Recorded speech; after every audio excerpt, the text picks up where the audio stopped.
গাজরের বরফি। আজকে আমি আপনাদের সাথে একদম সহজ উপায় শাহী গাজরের বরফি রেসিপি শেয়ার করব। এটা খেতে এতটাই মজার হবে যে আপনি একবার খেলে আপনার মন ভরবে না, বারবার শুধু বানিয়ে খেতে ইচ্ছে করবে। এখন বাজারে প্রচুর পরিমাণ গাজর পাওয়া যাচ্ছে, খুব সহজেই কিন্তু গাজর দিয়ে এই রেসিপিটি আপনি বানিয়ে ফেলতে পারবেন। অসম্ভব মজার একটি গাজরের বরফি রেসিপি শেয়ার করব। চলুন তাহলে দেখে নিই পুরা প্রস্তুত প্রণালী। প্রথমে এখানে আমি 1 কেজি গাজর নিয়ে নিয়েছি, আর গাজরের ওপরের যে পাতলা আবরণটা থাকে সেটিকে চাকুর সাহায্যে এভাবে ফেলে দিয়েছি, আর সবগুলো গাজর খুব ভালো করে ওয়াশ করে নিয়েছি। 1 কেজি গাজর সবগুলো দিয়ে আমি বানাবো না, আমি এখানে 600 গ্রাম গাজর গ্রেট করে নিচ্ছি। 600 গ্রাম গাজরে আমার প্রায় 6টির মতন গাজর এসেছে, আর আমি 6টি গাজর সালাদের যে মেশিনের সবথেকে ছোট ছিদ্রটা থাকে সেটি দিয়ে এগুলোকে গ্রেট করে নিয়েছি। আমার টোটাল 6 কাপ গাজর হয়েছে। গাজরগুলোকে ভেজে নিব। 2 টেবিল চামচ ঘি দিয়ে দিলাম। এই ঘির ভিতরে আমরা আমাদের গাজরগুলোকে ভেজে নিব। ঘিতে গাজর ভেজে নিলে গাজর দিয়ে খুব সুন্দর একটা ফ্লেভার আসবে। দিয়ে দিব একটু দারচিনি আর এলাচ, আরও একটু সুন্দর ফ্লেভার আসার জন্য। এগুলোকে একটু নাড়িয়ে দিয়ে দিব আমাদের সেই গ্রেট করে রাখা গাজর। এখানে 6 কাপ গাজর আছে। চুলার জালটা মিডিয়াম টু লো পর্যায়ে রেখে এই গাজরগুলোকে আমি 2 থেকে 3 মিনিট ভেজে নিব। খেয়াল রাখতে হবে গাজরগুলো যেন কিছুতেই পুড়ে না যায়। 2-3 মিনিট ভেজে নেওয়ার পরে যখন গাজর দিয়ে খুব সুন্দর একটা ফ্লেভার আসবে, ঠিক সে পর্যায়ে আমরা অ্যাড করে দিব এখানে জাল করে রাখা গরুর দুধ। আমি এখানে 3 কাপ গরুর দুধ ব্যবহার করেছি, আর দুধটা কিন্তু গরম অবস্থায় ছিল। আমি 3 কাপ গরুর দুধ দিয়েছি, আর এই 3 কাপ দুধেই এই যে গাজরগুলো সবগুলো কিন্তু সিদ্ধ হয়ে যাবে। চুলার জালটা মিডিয়াম টু লো রেখে আমি এগুলোকে ঢেকে কিছুক্ষণ রান্না করে নিব। একটু দিয়ে দিলাম লবণ। মিষ্টি জিনিসে একটু লবণ দিলে মিষ্টি জিনিসের ব্যালেন্সটা ভালো আসে, খেতে ভালো লাগে। এবার ঢাকনা দিয়ে কিছুক্ষণ রান্না করে নিচ্ছি। কিছুক্ষণ পর পর ঢাকনাটা তুলে এভাবে একটু নাড়িয়ে চাড়িয়ে দিতে হবে, তা না হলে দুধটা উপরে উঠে দুধ পড়ে যাবে। আমার গাজর সেদ্ধ হতে 15 মিনিটের মতো সময় লাগবে। 10 মিনিট পরে আমি ঢাকনাটা তুলে যে এলাচগুলো আছে সেগুলোকে তুলে ফেলে দিব, কারণ আমি গাজরটাকে এখন সামান্য একটু ম্যাশ করে নিব। তো ম্যাশ করার সময় এই এলাচগুলোও ভেঙে যাবে। এই এলাচের দানা মুখে পড়লে তো একেবারে খেতে ভালো লাগবে না। গাজরটাকে আমি এখন নাড়িয়ে চাড়িয়ে সামান্য একটু ম্যাশ করে নিব। এই যে সামান্য, বেশি না। কিছু গাজর আস্ত থাকবে, কিছু গাজর একটু ভেঙে ভেঙে যাবে। একদম ম্যাশ করে ফেলা যাবে না, তাহলে আবার হালুয়া হালুয়া লাগবে খেতে। ঠিক এ পর্যায়ে আমি অ্যাড করে দিব হাফ কাপ পরিমাণ চিনি। যেহেতু গাজরে একটু মিষ্টি আছে, তো আমি এখানে 6 কাপ গাজরের জন্য হাফ কাপ চিনি ব্যবহার করেছি।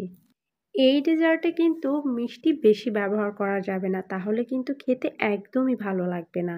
আপনি যদি দুধ আর গাজরের আসল টেস্ট পেতে চান তাহলে অবশ্যই চিনিটা কম ব্যবহার করতে হবে।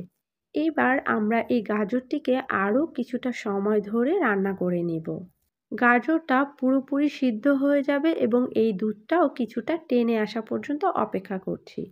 যখন এরকম টেনে আসবে আমরা তখন প্যাচুলারের সাহায্যে আরও একটু ম্যাশ করে দিচ্ছি। দেখতেই পাচ্ছেন আমি কিন্তু অল্প অল্প ম্যাশ করে নিচ্ছি, খুব বেশি যে ম্যাশ করে গলিয়ে ফেলছি তা কিন্তু নয়। এ পর্যায়ে আমি দিয়ে দিলাম 1/4 কাপের মতন গুঁড়া দুধ। গুঁড়া দুধটা দিয়ে সাথে সাথে মিক্সড করে নিতে হবে, তা না হলে আবার দলা পেকে যাবে।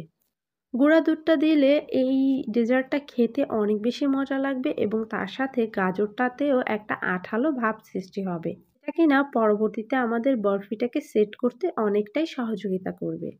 আমি এখন নাড়িয়ে চাড়িয়ে এই যে অবশিষ্ট পানিটা শুকিয়ে নিচ্ছি। দুধটা একদমই টেনে গেছে, আর আমাদের গাজরটা কিন্তু ঝরঝরেও হয়ে গেছে, আবার কিন্তু হালকা হালকা আঠালো একটা ভাব রয়ে গেছে। এ পর্যায়ে আমরা তুলে ফেলবো। একদম শুকিয়ে ফেললে আবার কি হবে, বরফিটা ঝরঝরে হয়ে যাবে এবং বরফি আস্ত থাকবে না, ভেঙে ভেঙে যাবে। বরফি সেট করার জন্য আমি একটা পাত্রে একটা কাগজে একটু বাটার ব্রাশ করে নিয়েছি। এটা একটা নর্মাল কাগজ, আপনাদের কাছে বাটার পেপার থাকলে আপনারা বাটার পেপার দিয়ে নিতে পারবেন। এখন দিয়ে দিচ্ছি রান্না করা সেই গাজরটা একটু গরম থাকা অবস্থায় সেট করে নিতে হবে।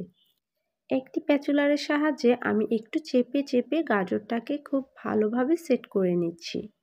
হালকা একটু চেপে দিতে হবে যেন গাজরটা খুব ভালোভাবে সেট হয়ে যায়। গাজরটা আমাদের সেট করা হয়ে গেছে। এখন আমরা চলে যাব এটার ওপরের যে সাদা লেয়ারটা সেটি তৈরি করার জন্য। আর ওপরে আমরা ক্ষীর দিয়ে একটা লেয়ার তৈরি করব, যেটা আমরা দুধ দিয়ে তৈরি করে নিচ্ছি। তাহলে ক্ষীরটা তৈরি করে নেই। ক্ষীর অথবা খিরসা যেটাই বলেন না কেন, আমি সেটি এখন তৈরি করে নিব। দিয়ে দিলাম 1/2 কাপ পরিমাণ পানি এবং 1/4 কাপ পরিমাণ চিনি। আর দিয়ে দিচ্ছি 1 কাপ পরিমাণ গুঁড়া দুধ। গুঁড়া দুধ, চিনি এবং পানিটাকে খুব ভালোভাবে মিক্সড করে নিতে হবে। মিক্স করার পরেই আমরা চুলার জালটা জ্বালিয়ে দেব। চুলার জাল জ্বালিয়ে যদি আমরা গুঁড়া দুধ মিক্স করতে যাই, তাহলে গুঁড়া দুধটা দলা পেকে যাবে। মিশাতে অনেক বেশি সময়ের প্রয়োজন হবে। গুঁড়া দুধ, চিনি আর পানিটাকে খুব ভালোভাবে মেশানো হয়ে গেলে তারপরেই আমরা চুলার জালটা জ্বালিয়ে দিব। আর এখানে অবশ্যই চিনিটা খুব কম পরিমাণে ব্যবহার করতে হবে। অতিরিক্ত চিনি ব্যবহার করলে এই খিরসাটা কিন্তু খেতে ভালো লাগবে না, তখন চিনি চিনি বা মিষ্টি মিষ্টি লাগবে। গুঁড়া দুধে কিন্তু এমনিতেও মিষ্টি থাকে, আর এখানে খুব অল্প পরিমাণ খিরসা আমরা তৈরি করছি, যার কারণে আমি অবশ্যই আপনাদের সাজেস্ট করব চিনিটা একদমই কম ব্যবহার করতে। আমি মাত্র 1/4 কাপ চিনি দিয়েছি, আপনারা চাইলে তার থেকেও কম ব্যবহার করতে পারেন। এবার চুলার জালটা একদম লো ফ্লেমে রেখে এটাকে অনবরত নেড়ে চেড়ে ঘন করে নিতে হবে। খুব সুন্দর একটা ফ্লেভারের জন্য দিয়ে দিলাম 1 চা চামচ ঘি। এবার অনবরত নেড়ে চেড়ে এটিকে আমরা ঘন করে নেব। চুলার জালটা একদমই লো ফ্লেমে করে দিতে হবে, আর অনবরত নেড়ে চেড়ে ঘন করতে হবে। নাড়া কিন্তু কোনোভাবেই বন্ধ করা যাবে না।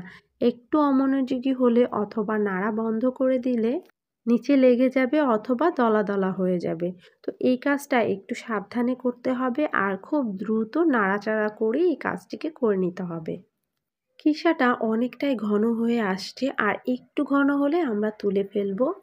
অতিরিক্ত ঘন হয়ে যাওয়ার একটু আগ মুহূর্তে এটিকে আমরা তুলে ফেলবো, কারণ এটি তোলার পরে সাথে সাথেই একদম জমাট বেঁধে আরও একটু শক্ত শক্ত হয়ে যাবে।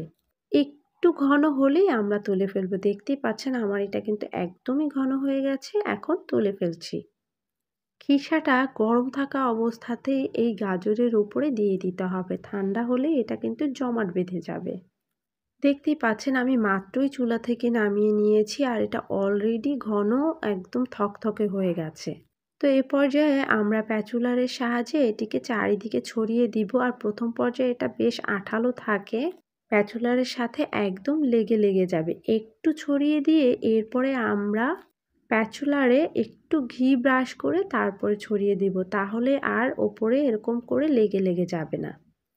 আমি এবার প্যাচুলারে ওপরে একটু ঘি দিয়ে তারপরে এটিকে একদম সমান করে নিচ্ছি।